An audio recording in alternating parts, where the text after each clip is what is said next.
Hi all, welcome to design engineers Telugu. ఈ ఛానల్లో నేను మెకానికల్ డిజైన్ సాఫ్ట్వేర్స్ మీద వీడియో చేస్తున్నాను. అందులో బేసిక్గా ఫస్ట్ ఆటోకాడ్తో స్టార్ట్ చేస్తాం. AutoCAD, CATIA, NX, SolidWorks, Creo ఇలా అన్ని సాఫ్ట్వేర్స్ గురించి కూడా కంప్లీట్ ట్యూటోరియల్ చేయడం జరుగుతుంది. ఈ ఛానల్ని బేసిక్గా స్టూడెంట్స్, అన్ఎంప్లాయీస్ అండ్ ఎంప్లాయీస్ వీళ్ళందరినీ బేస్ చేసుకుని చేయడం జరుగుతుంది. సో స్టూడెంట్స్ ఏంటంటే ఆల్రెడీ గ్రాడ్యుయేషన్ చేస్తున్నప్పుడే ఇలాంటి సాఫ్ట్వేర్ ఏదో ఒకటి నేర్చుకుని ఉంటే బయటకు వచ్చాక జాబ్ సంపాదించడానికి చాలా ఈజీగా ఉంటుంది. అలాగే అన్ఎంప్లాయీస్ గ్రాడ్యుయేషన్ అయిపోయింది, నెక్స్ట్ జాబ్ సర్చింగ్లో ఉన్నారు. సర్చింగ్లో ఉన్నప్పుడు జాబ్ కావాలంటే ఖచ్చితంగా ఏదో ఒక స్కిల్ వచ్చి ఉండాలి. సో అట్లా ఆ జాబ్ వెతుకుతున్న వాళ్ళందరికీ కూడా నేను ఈ వీడియో చూడమని ప్రిఫర్ చేస్తాను. ఎందుకంటే దీంట్లో ఏంటంటే బేసిక్ లెవెల్లో వీడియోస్ అని చెప్పడం జరుగుతుంది. సో ఏంటి డిజైన్ అంటే ఏంటి, ఎలా స్టార్ట్ చేయాలి, ఇలా బేసిక్ నుంచి కూడా అన్ని చెప్పడం జరుగుతుంది. అలాగే ఎంప్లాయీస్ ఆల్రెడీ జాబ్ చేస్తూ ఉంటారు. సపోజ్ ప్రొడక్షన్లో చేస్తుంటారు, ప్రొడక్షన్ జాబ్ నచ్చదు, డిజైన్ సైడ్ వెళ్ళాలి. డిజైన్ సైడ్ వెళ్ళాలంటే కోర్స్ నేర్చుకోవాలి. కోర్స్ నేర్చుకోవాలంటే ఖచ్చితంగా ఏదో ఒక ఇన్స్టిట్యూట్కి వెళ్ళాల్సి వస్తుంది. ఇలా ఇన్స్టిట్యూట్కి వెళ్ళడానికి అందరికి కుదరదు అనమాట. సపోజ్ 5 to 6 జాబ్ అయిపోతుంది, ఆ తర్వాత రూమ్కి వచ్చేసరికి 7-8 అవుతుంది. ఇంకా అట్లాంటి సిచ్యువేషన్లో వాళ్ళకి ఇన్స్టిట్యూట్కి వెళ్ళి కోర్స్ నేర్చుకునే అంత టైం ఉండదు అండ్ కాంప్రమైజ్ అయిపోయి సేమ్ జాబ్ చేస్తుంటారు. సో ఇట్లాంటి వాళ్ళకి ఎవరైనా డిజైన్ సైడ్లో జాబ్ చేయాలి అనుకుంటున్నారు, డిజైన్ గురించి నేర్చుకోవాలనుకుంటున్నారు, అట్లాంటి వాళ్ళందరికీ కూడా ఈ వీడియోస్ అనేవి ప్రిఫరబుల్గా ఉంటాయి అండ్ బేసిక్ లెవెల్లో ఉంటాయి కాబట్టి అందరికీ అర్థమవుతాయి. సో నెక్స్ట్ ఈ కోర్సు స్టార్ట్ చేసే ముందు ఓకే, డిజైన్ అండ్ డ్రాఫ్టింగ్ గురించి బేసిక్ ఇంట్రడక్షన్ అనేది ఇస్తాను. సో మనకి ఆటోకాడ్ కానీ, కెటియా కానీ, ఎన్ఎక్స్ కానీ ఇవన్నీ కూడా మనం డిజైన్ సాఫ్ట్వేర్స్ అంటాం. So design softwares, what is design, okay, what is drafting, ఎందుకు ఈ సాఫ్ట్వేర్స్ అన్ని మనకి అంటే design is the creation of the plan. Okay, design అంటే ఏంటి? Creation of the plan. అంటే మన ఏదైనా ఒక ప్లాన్ ఉంది, ఆ ప్లాన్ని క్రియేట్ చేయడమే డిజైన్. సపోజ్ మీకు ఒక ఇల్లు కట్టాలనుకుంటున్నారు.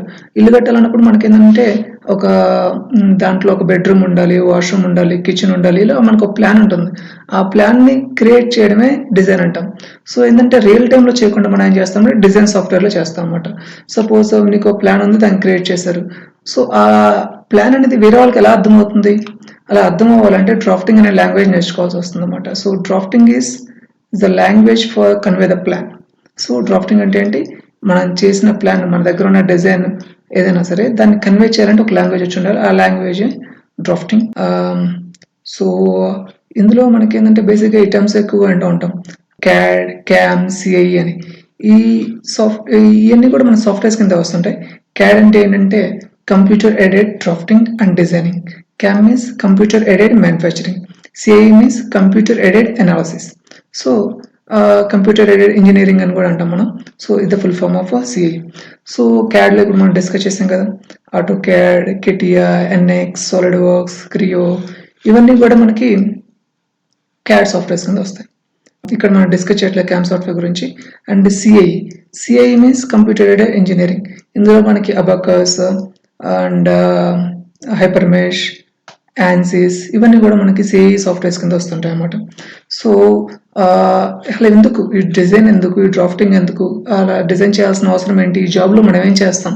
ఆల్రెడీ చేస్తున్న వాళ్ళకి అర్థమవుతుంది, బట్ స్టూడెంట్ లెవెల్లో ఉన్నా కానీ, ఉన్నవారికి కానీ, లేదంటే తెలియని వారికి కానీ ఇది చాలా యూజ్ అవుతుంది అన్నమాట. డిజైన్ అంటే ఏంటంటే సపోజ్ ఫర్ ఎగ్జాంపుల్ నేను కొన్ని అప్లికేషన్ చూపిస్తాను, ఇక్కడ మీకు ఈజీగా ఉంటుంది అర్థం చేసుకోవడానికి. చూడండి, నేను ఒక ప్లేన్ తీసుకుంటున్నాను. ఈ ప్లేన్లో మనకి చూడండి ల్యాక్ ఆఫ్ పార్ట్స్ ఉన్నాయి కదా.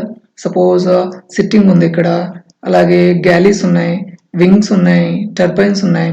ఓకే, ఈ స్ట్రక్చర్ చూడండి, అవుటర్ స్ట్రక్చర్ కానీ ఇవంతా కూడా మనం ముందే డిజైన్ చేసుకోవాలన్నమాట. సపోజ్ ఫర్ ఎగ్జాంపుల్ ఓల్డెన్ డేస్కి వెళ్దాం. మనం ఓల్డెన్ డేస్కి వెళ్ళినప్పుడు పూర్వకాలంలో ఏం చేసేవాళ్ళు, సపోజ్ మనకు ఒక బెంచ్ కావాలి, ఒక బల్ల కావాలనుకుంటున్నాం. అప్పుడు ఏం చేస్తుందని కొంత వుడ్ తీసుకొచ్చేసి మనకు కావాల్సిన రూపంలో బల్ల చేసుకుంటాం, యూజ్ చేసుకుంటాం. సో ఇక్కడ ప్రాబ్లం ఏమవుతుందంటే సపోజ్ ఆ కార్పెంటర్ అనేవాడు ఆ బెంచ్ని 50 kg ఉన్న అతను కూర్చోడానికి డిజైన్ చేస్తాడు, లేదంటే తయారు చేశాడు. సపోజ్ ఒక 100 kg ఉన్న అతను ఆమె కూర్చున్నాడు అనుకోండి, ఏమవుతుంది? ఇరిగిపోతుంది. సో అలా ఇరిగిపోవడం వల్ల వచ్చిన నష్టం ఏంటంటే మెన్ పవర్ వేస్ట్ అవుతుంది, అక్కడ మెటీరియల్ వేస్ట్ అవుతుంది, మనీ వేస్ట్ అవుతుంది, మిషనరీ వేస్ట్ అవుతుంది. ఇలా సో మెనీ వేస్టేజెస్ ఉంటాయి అన్నమాట. సో ఏదో 1-2 అంటే అలా ఓకే, బట్ ఇన్ని పార్ట్స్ ఉన్నప్పుడు దీంట్లో మనకి ఏదైనా ఒకటి ప్రాబ్లం వచ్చిందనుకోండి, వాటిని రీప్లేస్ చేయడం కోసం చాలా ఖర్చు అవుతుందన్నమాట. సపోజ్ ఇవన్నీ చాలా కాస్ట్‌లీ ప్రాసెస్ ఉంటాయి. సపోజ్ సమ్‌టైమ్స్ మనం మ్యానుఫ్యాక్చరింగ్‌కి వెళ్తుంటాం. మ్యానుఫ్యాక్చరింగ్ కూడా మాస్ ప్రొడక్షన్‌కి వెళ్తుంటాం. మాస్ ప్రొడక్షన్‌కి వెళ్ళినప్పుడు ఏమవుతుందంటే ఏదైనా ఒక పార్ట్ మీరు తప్పు చేస్తే ఆ లాట్ మొత్తం ఒక 1000 పార్ట్స్ ఒకసారి క్రియేట్ చేసామంటే ఆ 1000 పార్ట్స్ స్క్రాప్‌కి వెళ్ళిపోతాయి. సో ఇట్లాంటి ఎర్రర్ రాకుండా ఉండాలంటే ఏం చేయాలంటే ముందే ఆ పార్ట్‌ని మనం డిజైన్ చేసుకోవాలి. చూడండి ఇప్పుడు ఇక్కడ క్యాడ్ ఉంది కదా!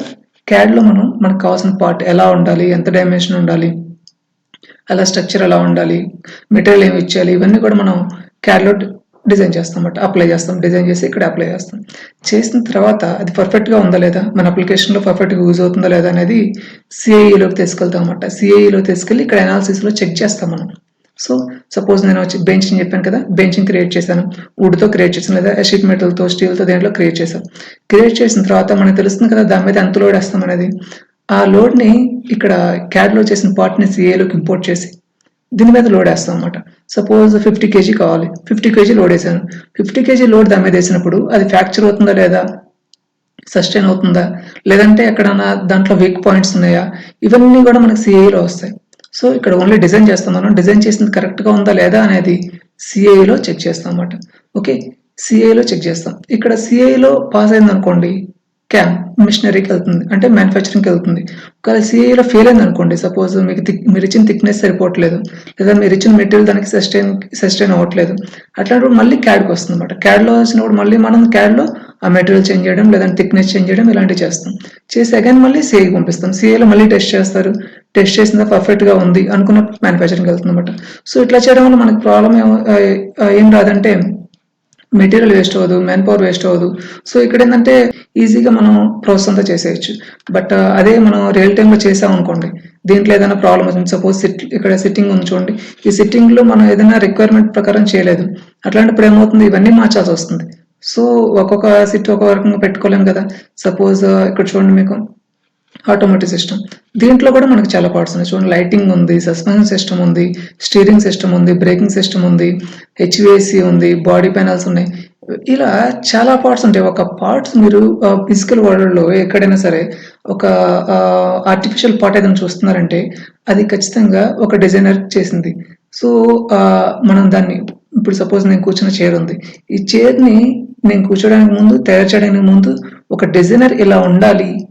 చీర ఇలా ఉంటే కంఫర్ట్‌గా ఉంటుంది అని అతను ఇమాజిన్ చేసుకుంటాడు. నేను చెప్పాను కదా స్టార్టింగ్‌లో వాట్ డిజైన్ అంటే క్రియేషన్ ఆఫ్ ది ప్లాన్. అతనికి ఒక ప్లాన్ ఉంది. సో నాకు 2 హ్యాండ్స్ ఉండాలి. ఓకే. సీట్ బాగుండాలి. లేదంటే కంఫర్ట్‌గా ఉండాలి. ఇలా అతనికి ఒక ప్లాన్ ఉంది ఆల్రెడీ. ఆ ప్లాన్‌ని డిజైన్ సాఫ్ట్‌వేర్‌లో ఇంపోర్ట్ చేశాడు. ఇంపోర్ట్ చేసి అతనుకున్న స్కిల్‌తో ఆ చైర్‌ని కావాల్సిన విధంగా క్రియేట్ చేశాడు. క్రియేట్ చేసిన తర్వాత దాన్ని ఏం చేస్తాడు అనాలిసిస్ పంపించి అక్కడ అతను కూర్చొని సరిపోతుందా లేదా, కంఫర్ట్‌గా ఉందా లేదా ఇవన్నీ కూడా అనాలిసిస్ చెక్ చేస్తాం అన్నమాట. సపోజ్ ఇక్కడ చూస్తే మీరు సస్పెన్షన్ సిస్టమ్ ఉంది. ఈ సస్పెన్షన్ సిస్టమ్‌లో ఒక స్ప్రింగ్ తీసుకుందాం మనం. ఈ స్ప్రింగ్ అనేది అక్కడ పెట్టడానికి సో మెనీ ఫ్యాక్టర్స్ ఎఫెక్ట్ అవుతాయి దాని మీద. సపోజ్ దాని డయామీటర్ కానీ, మెటీరియల్ కానీ, నెంబర్ ఆఫ్ రింగ్స్ కానీ, యాంగిల్ కానీ ఇవన్నీ కూడా ఎఫెక్ట్ అవుతాయి. ఇవన్నీ కూడా మనం డిజైన్‌లో ఇస్తాం. డిజైన్‌లో ఇచ్చి సపోజ్ దాని డయామీటర్ 10 అనుకుని చేసాం డిజైన్‌లో. ఇంకోటి 10 ఇక్కడ సస్టైన్ అవుతుందా లేదా అనేది అనాలిసిస్‌లో తెలుస్తుంది. ఎందుకంటే ఇక్కడ ఎంత లోడ్ దాని మీద యాక్ట్ అవుతుంది, ఎటు నుంచి ప్రెజర్స్ వస్తున్నాయి, ఎంత హీట్ జనరేట్ అవుతుంది, ఇవన్నీ కూడా మనం అనాలిసిస్‌లో పెట్టి చేస్తాం అన్నమాట.